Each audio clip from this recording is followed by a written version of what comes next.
Hey, what's up? I was going to talk about some tech news, but there's nothing recent that's happened I feel educated enough to give a valuable, let me fix this, give a valuable opinion on. So like maybe there's like open air ads that are like coming out soon, but that's more or less expected. There's nothing really interesting in that regard to me personally.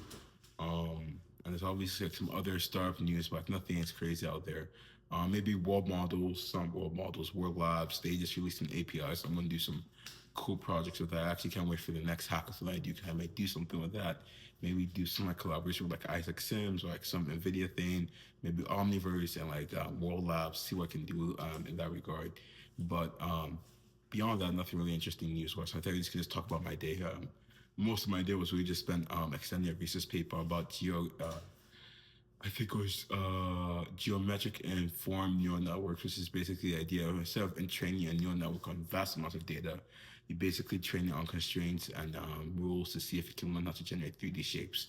So what I'm trying to do is try and create like right now it's like I was learning how to like optimize for like one single shape, but now I'm trying to be able to create like vast amounts of shapes and improve that. What was the issue though? Was like first it was really cool to like actually train a slightly bigger model. I haven't done anything of this size in my experience. It was really weird. Like I'd even clock onto like the third run I was doing was like, okay, this is like something I've never done before. So it's like, getting into that phase of like I'm in the next phase of my experience. But I think something that was interesting was the issue I was having with the model is that the model is meant to be able to generate these shapes and they're meant to be able to connect, right? Like this is a shape that connects. You don't see like gaps within it. Um, and the model was meant to do that, but the issue was the model wasn't doing that. That's like called connectivity.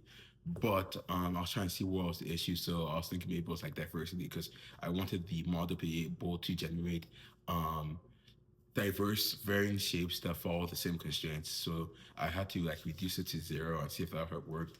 It didn't.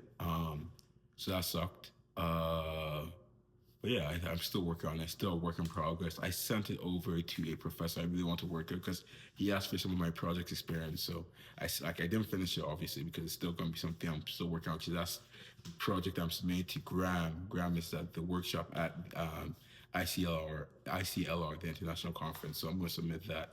Um, but yeah, still working on that. I think it's really interesting. I think it's cool, at least in terms of if it does work, that I can be able to generate shapes that like have varying constraints. It might be like physics informed neural network. So instead of just like having something that's geometrically informed, like basically following different constraints like Plato's law or theorem. Basically, Plato's theorem is basically if you put like some shape, like imagine you have a bowl that's a soapy bowl that's filled with soapy water and put a shape. What's gonna happen is that film, like the soap is gonna surround the shape in the most optimal way possible. So that's like Plato's theorem or law, or whatever.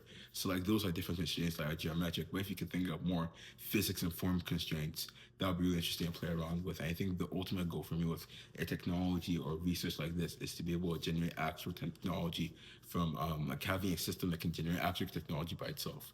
Right? So imagine being able like, okay, here are the constraints in the real world. Like here are the physics that like this technology has to obey.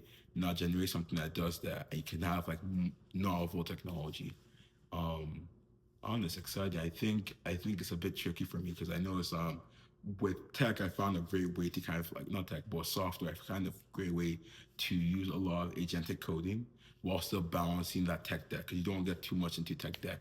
With this research thing though, it's less logical and syntax, but like there's a lot of background knowledge you need. Like even the plateau thing I was talking about, like something I had to learn with the whole connectivity thing. That's like Moore's law, and I still don't fully understand. I just understand conceptually like the whole derivative thing, and trying to use like some calculus knowledge.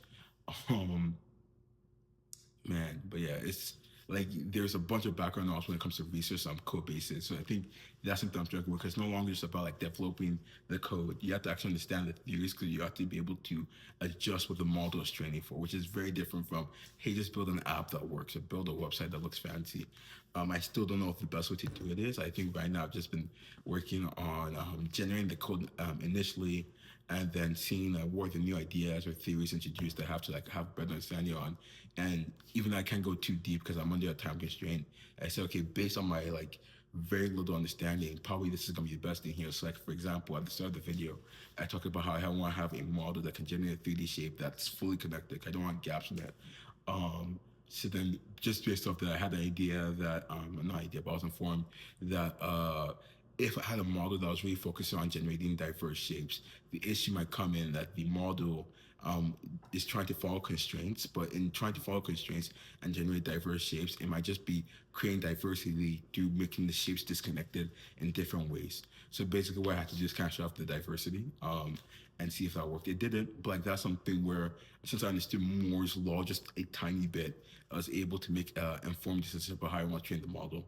So I think that's the process I'm going with right now. I think it's worked so far, but I think there's probably a better, more optimized way to go about this whole working on research code bases. But yeah, I think it's exciting. I think what's going to happen next is that there's still some work to do in terms of a full car. Just doing like I was training like a small model, so maybe like fully optimizing the whole like training process, not just like a small part of it. Will be really interesting to see if it works before I can go on to the later phases of this project where the novelty really comes into play. So hopefully as I do that, hopefully as I work on that mainly and in my spare time I can like catch up on some stuff, like learn more about Moore's law and plateau. Actually don't know much about plateau stuff, but learn more stuff that are beneficial to this project. But besides that, I have nothing else to say. So have a great day.